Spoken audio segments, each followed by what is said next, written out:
5 अगस्त का एहतजाज गुजर गया। 6 अगस्त को एक स्टेटमेंट इमरान खान साहब का था, लेकिन अब 14 अगस्त तक के लिए कोई स्टेटमेंट बाहर नहीं आ पाया।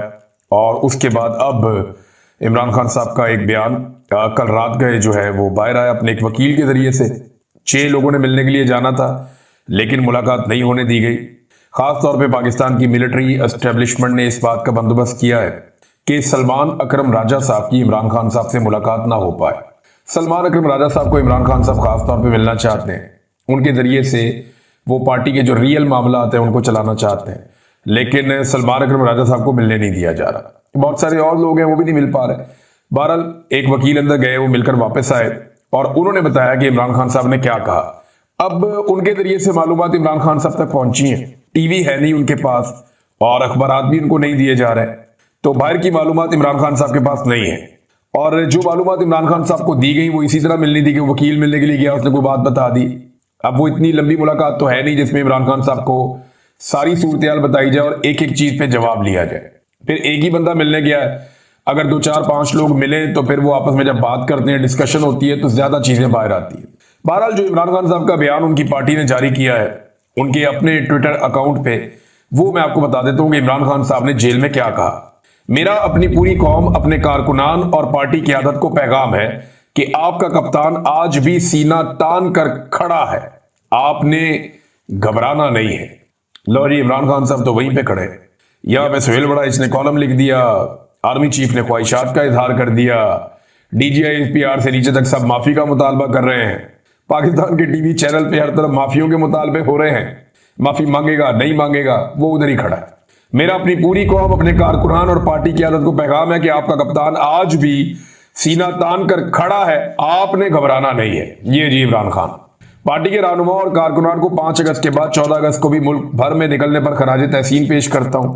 हालिया एहतजाजी तहरीक के नतीजे में हुई गिरफ्तारियां हों या 9 मई फॉल्स फ्लैग पर कैंगरू कोर्ट्स की गैर मुनसिफाना सजाएं, ये फस्तायत है। मगर इस सब के बावजूद आपने किसी सूरत हौसला नहीं हारना। जुल्म और बर्बरियत के इस तूफान के सामने डट जाना है। मैं खुद इस जेल की काल कोठरी में कैद रहकर भी अपनी कौम की हकीकी आजादी की जंग लड़ रहा हूं, और जब तक अपनी कौम को गुलामी की जंजीरों से आजाद नहीं करवा लेता, इसी तरह डट कर खड़ा रहूंगा। मुझ पर एक बार फिर मुकम्मल तौर पर कैद तन्हाई नाफिज कर दी गई है। अहले खाना और वकला से भी मुलाकात बंद करवा दी गई है, जबकि बैरूनी दुनिया और हालात हादरा से बेखबर रखने के लिए हर जरिया मालूमात, चाहे वो टीवी हो या अखबार हो, मुकम्मल तौर पर बंद कर दिया गया है। यही गैर इंसानी सलूक बुशरा बीबी के साथ भी रवा रखा जा रहा है। हमारी मुलाकात भी बंद करवा दी जाती है। मेरे अहले खाना की तरफ से भेजी गई दर्जनों किताबों में से गुज़िश्ता 2 माह में सिर्फ 4 किताबें फराहम की गई हैं, बाकी सब किताबें जब्त कर दी गई हैं। जाती डॉक्टर तक रसाई भी तवील अरसे से बंद है, ताकि सेहत का मेरा बुनियादी इंसानी हक भी सलब कर लिया जाए। अपने किसी भी सूरत जुल्म और जबर के सामने सर नहीं झुकाना। याद रखें, अंधेरी रात जितनी भी तवील हो, उसकी सुबह जरूर तलू होती है। इस जुल्मत की रात का खात्मा करीब है। इंशाअल्लाह इंसाफ और आजादी का सूरज जल्द तुलू होगा। मुल्क भर में तूफानी बारिशों और सैलाबी सूरत हाल से कीमती इंसानी जानों के ज़िया का इंतहाई अफसोस है। इस मुश्किल वक्त में तमाम कौम को बढ़ चढ़ कर रेस्क्यू एंड रिलीफ मुहिम का हिस्सा बनना चाहिए। इमरान खान साहब ने यह बातें की। इसके अलावा इमरान खान साहब ने पंजाब में अपोजिशन लीडर की नामजदगी के लिए 5 नाम मांगे हैं कि 5 लोगों के नाम दिए जाएं, जिनमें से एक को इमरान खान साहब नामजद करेंगे कि जनाब ये पंजाब का अपोजिशन लीडर होगा और ये आगे काम करेगा। लेकिन अभी ये पाकिस्तान तहरीक इंसाफ ने इसको अनाउंस नहीं किया, लेकिन जराए से खबर आई है कि इमरान खान साहब ने कौमी असेंबली में अपोजिशन लीडर के लिए महमूद खान अचकजई साहब को नामजद कर दिया। और बहुत सारे लोग जो है पाकिस्तान तहरीक इंसाफ में वो बेचारे पर तोड़ रहे थे कि उमर अयूब साहब के बाद वो बन जाएंगे, किसी को लगता था वो बन जाएगा, तो बहुत सारे लोगों ने पर तोले हुए थे कि वो अपोजिशन लीडर बनेगा। जब उमर अयूब साहब बन रहे थे तब भी बहुत सारे लोगों ने पर तोले थे, बड़े लोग जोर लगा रहे थे। शेर अफजल मरवत साहब की भी एक ख्वाहिश थी, मैंने उसका तस्करा भी किया था कि वो बनना चाहते हैं अपोजिशन लीडर, और भी बहुत सारे लोग बनना चाहते थे। लिहाजा अभी भी बहुत सारे लोग बनना चाह रहे थे, लेकिन इमरान खान साहब ने महमूद खान अचकजई का नाम दिया है। महमूद खान अचकजई साहब वो आदमी हैं जिन्होंने बड़ी जबरदस्त तरीके से इस ड्यूरेशन में, टाइम ड्यूरेशन में, जो 8 फरवरी का इलेक्शन हुआ 2024 में, उसके बाद से अब तक उन्होंने एक अच्छे ऑपोजिशन लीडर का किरदार अदा किया है। साथ ही साथ महमूद खान अचकज़ई साहब ने पाकिस्तान तहरीक इंसाफ को कहा था कि अगर आप सारे मुझे हलफ दे देना कि आप में से कोई भी एस्टेब्लिशमेंट से राब्ता नहीं करेगा या उनकी बात नहीं मानेगा, तो मैं गारंटी करता हूं कि ये लोग घुटने पे आएंगे। ये माजी में इस तरह के दावे करते रहे। भारत महमूद खान अचकज़ई साहब को नामजद किया गया, लेकिन पार्टी ने अभी इसको जारी नहीं किया। मेरे ख्याल में पार्टी ये चाहेगी कि इमरान खान साहब से मुलाकात की जाए और कोशिश की जाए कि पार्टी के अंदर से कोई नाम लिया जाए। दूसरा, पार्टी ये भी चाहती है कि ज़िमनी इंतखाबात में पार्टी हिस्सा ले, जबकि इमरान खान साहब का मौक़िफ़ ये है कि जिन लोगों ने वफादारी निभाई है वही इन सीटों के मालिक हैं।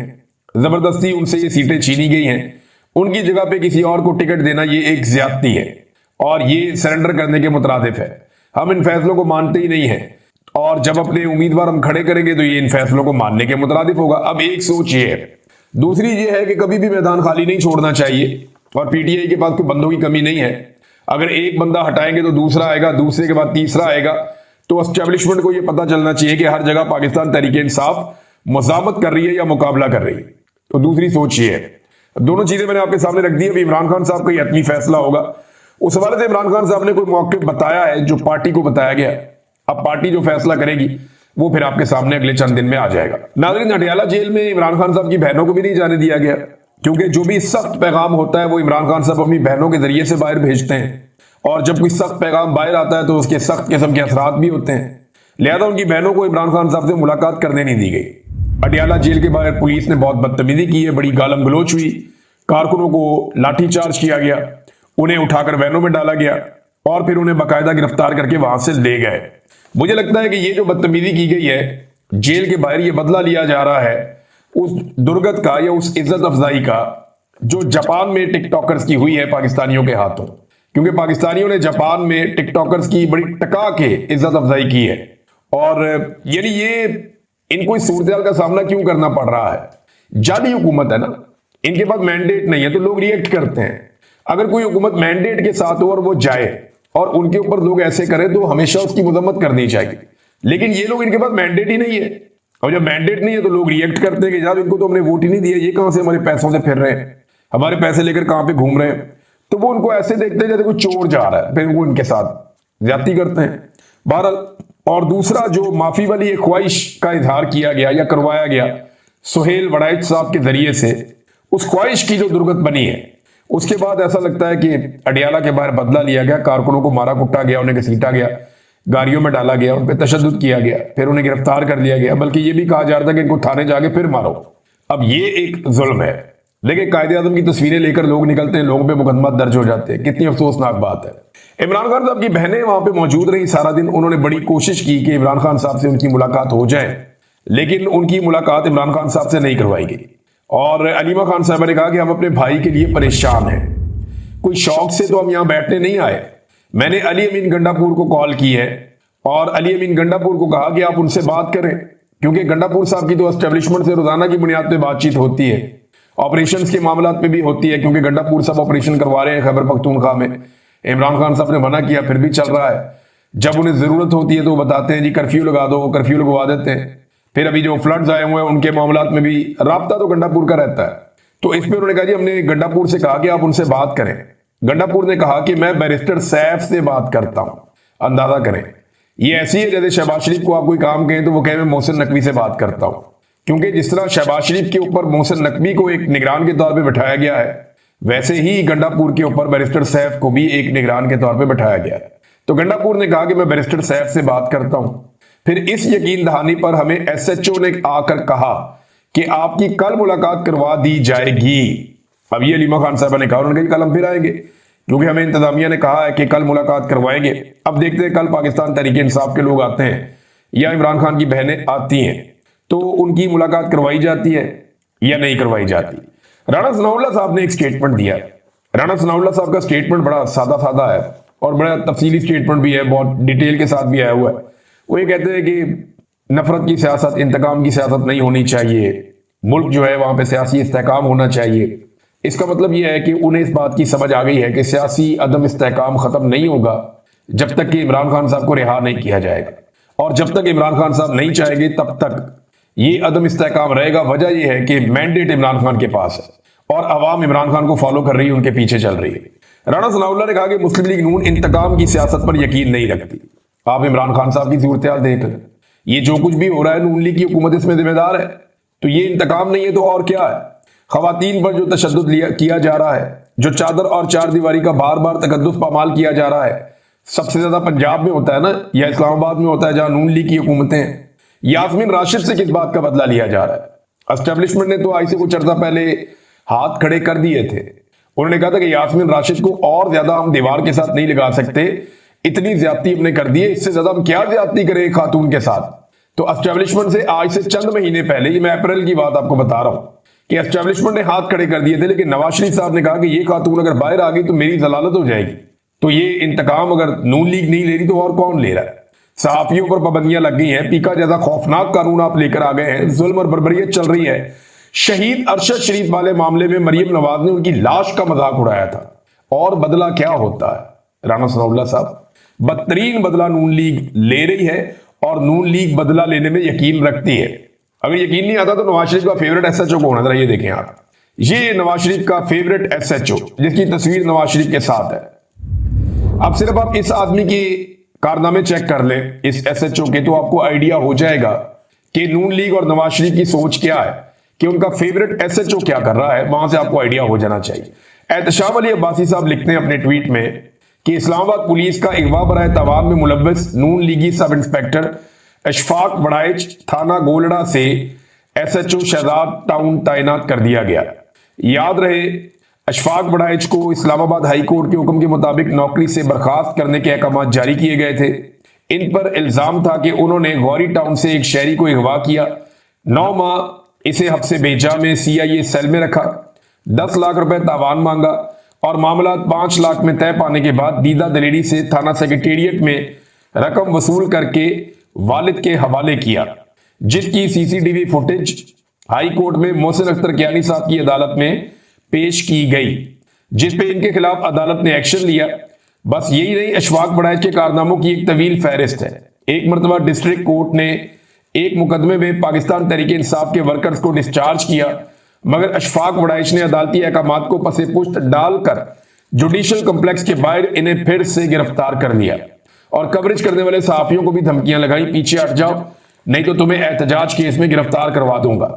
इसके अलावा एयर कोमोडोर सज्जाद हैदर और उनकी बेगम से भी इसी अशफाक बड़ाइच ने खुल्लम खुल्ला बदतमीजी और गालम गलोच की थी और गिरफ्तारी की धमकियां भी देता रहा।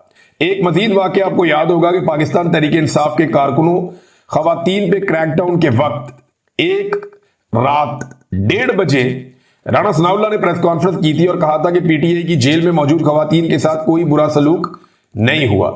इस दिन दरअसल हुआ यह था कि एक इसी नून लीगी एसएचओ अशफाक बड़ाइच, जिसने पीटीआई की जेल में मौजूद खवातीन के साथ छेड़छाड़ की और उनको रेप की धमकियां दी, जिसके बाद वो वाकया बाहर लीक होता। इससे पहले राणा सनाउल्लाह प्रेस कॉन्फ्रेंस करने आया और उसको झूठ करार दे दिया। डॉक्टर मारंग बलोच भी इसी नून लीगी एसएचओ अशफाक बड़ाइच के थाने में कैद थी। डॉक्टर मारंग बलोच पर भी अपने 3 साथियों से मिलकर तशद्दुद किया। इस दौरान हामिद मीर के साथ भी इसी एसएचओ ने बदतमीजी की। शेख रशीद के मामला भी इसी एसएचओ ने किए और शेख रशीद ने अदालत में इनके खिलाफ दरखास्त भी दी और उन्होंने कहा तुम्हें सबक सिखाने में आया हूं शेख रशीद को। रेड के दौरान पुलिस अमला 3 आईफोन, 3.25 लाख की रकम, 6 घड़ियां और मुलाजमीन के फोन भी छीन कर ले गए। इमरान खान साहब की अदालतों में पेशी के दौरान 7 आए वर्कर्स के बाहर पार्किंग में खड़े मोटरसाइकिल की तोड़फोड़ की वीडियो भी अशफाक बड़ाइच की ही वायरल हुई थी और पतंगबाजी के हवाले से इसी ने एक मजायका खेद ऐलान भी किया था मस्जिद से, जिसमें इसने कहा था जिसका बच्चा पतंगबाजी करता हुआ पकड़ा गया उसके बाप पर पर्चा दूंगा, सड़क के दरमियान खड़े करके जूते मारूंगा और उसका घर भी तोड़ दूंगा। बड़े कारनामे जनाब, ये अगर बदला नहीं है तो और क्या है। और ये मियां नवाज शरीफ साहब का फेवरेट एसएचओ है, फोटो भी मियां साहब के साथ है। दोनों के चेहरों की जो खुशी है ना, वो देखने के लायक है। अब ये तो था नवाज शरीफ साहब का एसएचओ। नाज़रीन, एक चीज आपके सामने और रखता हूं, SIFC, इसको लोग कहते थे सफेद हाथी है, इसको लोग कहते थे लगड़ा घोड़ा है। इसके बारे में लोग कहते हैं कि ये बना तो लिया पाकिस्तान के फील्ड मार्शल आसिम मुनीर साहब ने और बड़ी ख्वाहिश के साथ बनाया था और पूरी कोशिश की इसको कामयाब किया जाए, लेकिन इसने नाकामी के वर्ल्ड रिकॉर्ड कायम कर दिए हैं SIFC ने। यानी जिस चीज को हाथ लगाते हैं, यानी हीरे और सोने को हाथ लगाते हैं तो मट्टी कर देते हैं। हालात आप यहां से चेक करें कि मुल्क में सरमायाकारी 50 साल की कमतरीन सतह पर पहुंच गई। इस इदारे ने सरमायाकारी लेकर आनी थी। मुल्क की तारीख में पहली बार 50% कपास की फैक्ट्रियां गैर फाल हो गई। इस इदारे ने पाकिस्तान में ज़राअत को ठीक करना था। किसान इतना परेशान माजी में कभी नहीं था जितना अब परेशान है। इस इदारे ने किसान की हालत बदलनी थी। सियाहत के मामलात को इन्होंने बेहतर करना था, अपने हाथ में ली। सियाहत कहां से कहां पहुंच गई। इंडस्ट्री, सियाहत, मुल्क के हालात, हर चीज जो SIFC से जुड़ी हुई है वहां पे एक बड़ा फेलियर है। हत्ता कि जो सेंट्रल कॉन्ट्रैक्ट का ऐलान हुआ खिलाड़ियों के, कोई भी खिलाड़ी एक कैटेगरी का अहल नहीं हो सका और एक कैटेगरी खत्म हो गई। बाबर और रिजवान की भी तनजली हो गई। अब नाज़रीन, मैंने आज से कुछ अर्सा पहले क्रिकेट का बाइकआउट कर दिया था मोहसिन नकवी की वजह से कि एक इंतहाई नॉन प्रोफेशनल आदमी, उसकी ख्वाहिश के तौर पे उसको पाकिस्तान की मिलिट्री एस्टेब्लिशमेंट ने बिठाया हुआ है PCB के चेयरमैन के तौर पे। हालांकि उसे कख नहीं पता PCB का, पाकिस्तान क्रिकेट बोर्ड की उसको अलिफ बे भी नहीं पता, ना उसने कभी जिंदगी में क्रिकेट खेली है, ना उसको क्रिकेट की समझ है। कहां एक प्रोफेशनल प्लेयर था यहाँ पे और कहां पे एक ऐसा आदमी जो नाबल्द है बिल्कुल इस खेल से। अब देखिए ना, पाकिस्तान के पास दुनिया के बेहतरीन बॉलिंग अटैक भी है। बहुत अच्छे बॉलर्स हैं, बड़े तेज बॉलर्स हैं, स्विंग बॉलर्स हैं, सीम बॉलर्स हैं, बड़ी अच्छी बॉलिंग करते हैं। मैं आपको 4-5 नाम भी ले सकता हूं इस वक्त जितने बेहतरीन बॉलर थे। अब वो शाहीन अफरीदी है, नसीम शाह है, दूसरा है वो रऊफ है, एक दो और तेज बॉलर हैं, बड़े अच्छे आपके टॉप के बॉलर हैं। फिर जब आप स्पिनर पे जाते हैं तो वहां पे भी आपके पास ऑप्शन है। दुनिया के बेहतरीन बैट्समैन भी आपके पास है, बहुत अच्छे नहीं लेकिन फिर भी अच्छे बैट्समैन है। फिर टीम आपकी जा रही है बिल्कुल नीचे। वो वजह क्या है? एक मनहूसत पड़ी हुई है, एक नहूसत है जिसके बादल छट ही नहीं रहे। मोहसिन नकवी को 2 महकमे मिले हैं। PCB बेहतरीन प्लेयर होने के बावजूद क्रिकेट का बेड़ा गर्क कर दिया। दूसरा मिला वजारत दाखिला, बेहतरीन सिक्योरिटी फोर्सेस होने के बावजूद, कुर्बानी का जज्बा होने के बावजूद पाकिस्तान के दाखिली मामलात में तबाही और बर्बादी फेर दी। यानी इस आदमी को जहां पे आप लेकर जाते हैं ना, वहां पे ये आदमी तबाही फेरता है। बजाय तो यही अभी तक दिखाई दे रहा है। और नालायक कोई एक इकट्ठा नहीं किया हुआ है, नालायकों की पूरी एक फौज जफर मौज है। यानी अगर आप मुर्तजा वहाब को देखें, कराची में उन्हें मेयर बनाया गया था जबरदस्ती। हालांकि इलेक्शन वहां पे पाकिस्तान तहरीक इंसाफ जीती थी और जमात इस्लामी ने भी अच्छी सीटें निकाली थी। पीपल्स पार्टी तो ना 3 में ना 13 में, लेकिन जबरदस्ती पीपल्स पार्टी का मेयर वहां पे बनाया गया कराची में। और अब सूरत हाल ये है कि जब बारिश के अंदर पूरा कराची डूब गया तो वो ये कहता है मैं बारिश रुकने का इंतजार कर रहा हूं, बारिश रुकेगी फिर जाके हम देखेंगे। यानी 1.5 घंटे की बारिश के अंदर पूरा कराची डूब गया। लाहौर में तो चलो कई घंटे बारिश होती है, फिर जाके पानी इकट्ठा होता है, फिर वो पानी साथ साथ निकलता भी रहता है, काम होता रहता है। पेशावर में भी यही होता है, पानी इकट्ठा हो जाता है फिर निकल जाता है। लेकिन कराची के अंदर तो बेड़ा ही गर्क है। गाड़ियां जो है वो पानी के अंदर तैर रही होती हैं, हजारों गाड़ियां फंसी हुई हैं, लोग सड़कों पे परेशान हैं, लोगों की हालत पतली हो गई, घरों में पानी घुस गया, लोगों का करोड़ों अरबों का नुकसान हो गया। और वो कह रहे हैं कि बारिश रुकेगी फिर मैं निकल के देखता हूं मैंने करना क्या है। एक से एक तोहफा मुसल्लत किया हुआ। वो गवर्नर है, वो नाच नाच के उसने रिकॉर्ड तोड़ दिए सारे। ऐसा नाचने वाला गवर्नर हमने अपनी जिंदगी में नहीं देखा था। लेकिन फैसल वाडा ने कहा कि उसके नट बोल्ट कसे गए हैं, उसका कोई सॉफ्टवेयर भी अपडेट किया गया, पता नहीं क्या किया क्या नहीं किया उसके साथ। लेकिन ये लेकर आने वाले भी एस्टेब्लिशमेंट वाले ही हैं और एस्टेब्लिशमेंट ने एक से बढ़ के एक तोहफा जो है वो पाकिस्तान पे मुसल्लत किया हुआ है। पाकिस्तान भर में नाजरीन इंटरनेट सर्विस मुअत्तल हो गई थी और उसका कोई रीजन जो है वो अभी तक सामने नहीं आया। सामने आएगा, मैं आपके साथ शेयर जरूर करूंगा। पाकिस्तान टेलीकम्युनिकेशन कंपनी लिमिटेड की इंटरनेट सर्विस मुल्क भर में बंद होने की इतलात मौसूल हुई और ये तकरीबन शाम 4:30 बजे ये वाकया हुआ कल। और इसमें जोंग के और जैज के इंटरनेट बंद थे। जैज ने वैसे भी पाकिस्तानियों से अरबों रुपए जायद वसूल कर लिए हैं, इनकी भी अपनी एक अलग स्टोरी है। पाकिस्तान में आवे का आवे बिगड़ा हुआ है ना, जिसके सिस्टम में अच्छे ताल्लुकात है वो आवाम से अरबों रुपया निचोड़ दे और फिर बिल बांट के खा ले। तो जैज के बारे में ये इतला आई थी कि उन्होंने मुख्तलिफ खबरों के मुताबिक कोई 6 अरब रुपए से ज्यादा पाकिस्तानियों से बटोर लिए हैं इजाफी, और ये गैर कानूनी तौर पर लिए हैं। बहरहाल अभी इंटरनेट के हवाले से कुछ बहाली हुई है पाकिस्तान में जब मैं ये वीलॉग रिकॉर्ड कर रहा हूँ।